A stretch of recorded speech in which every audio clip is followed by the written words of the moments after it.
Up next, we're chatting with Johanna Heffernan about her new award-winning novel, Where There's Smoke.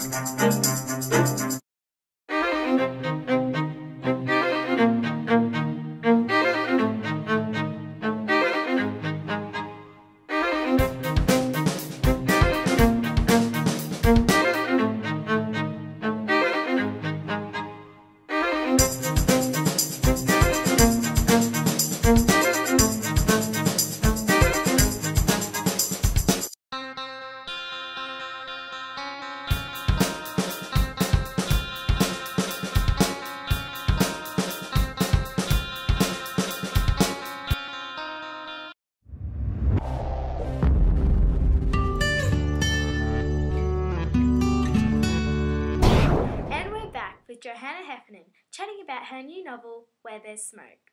So, Johanna, what made you write a book such as Where There's Smoke? Well, I was inspired by some of the survivor stories from Black Saturday back in 2009. The way I feel about the whole situation is that I did not die, but I still lost life's breath. I just felt the need to share my feelings, and to write a book was the easiest way to express the way I felt. So, can you tell us a bit about the book? Well, the book was published in 2010 and released not long after that. It is a fiction book, but about a real event. The book is based in a small town called Edenville up in the hills near a place called Norford, which is a bit like our Melbourne. It is a story about a boy called Luke Watson and his mum Nina. They are going through a pretty tough time in life with Luke's dad, who is drug addicted and not the safest person to be around. When the fire hits Edenville, there is only one person who is prepared, and that's a good friend of Luke's mum, Tiny Cobb.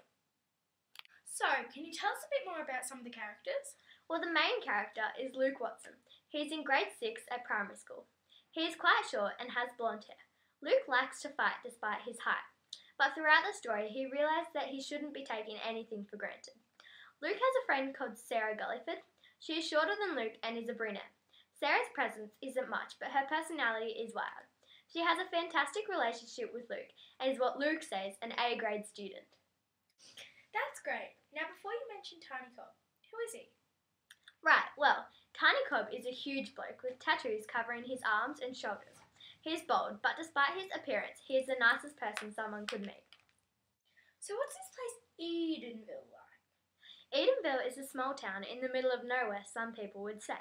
It has a very small population, but most of the people who are there are fantastic. A place like Edenville, I thought, would be a good place to set the book, because up in the hills, where there is lots of bushland and trees, is where a big fire like Black Saturday would really leave an effect. So, what's the main problem in the story? Well, I'm guessing it's the fire, but can you tell us a bit more about it? Spot on. When the fire first comes to Edenville, the only person who knows what can and will happen is Tiny Cobb. Tiny tries to warn the community at the town fair that there is a big fire coming and that they all need to evacuate.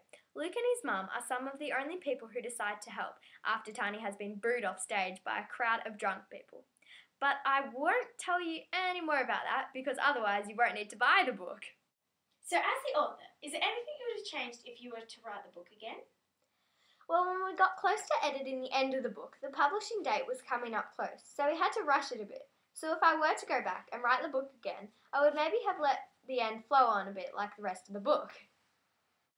So, what's the moral of the story? Well, the moral of the story is really not to take anything for granted, because you never know what can happen. So, as the author, why do you think people should buy the book? Where There's Smoke is a great novel. It is about a real disaster in Australia, and even though it's written by me, it is from a child's point of view. I think it is suitable for anyone from 9 years and up, but to evaluate the book, it is a great novel, and it took me a long time to write. Well, that's all we have time for tonight. Thank you so much for coming, and we hope to see another book coming out soon. No problem, thanks for your time. Okay, that's it from Johanna Heffernan. Back to you, Emma, in the studio.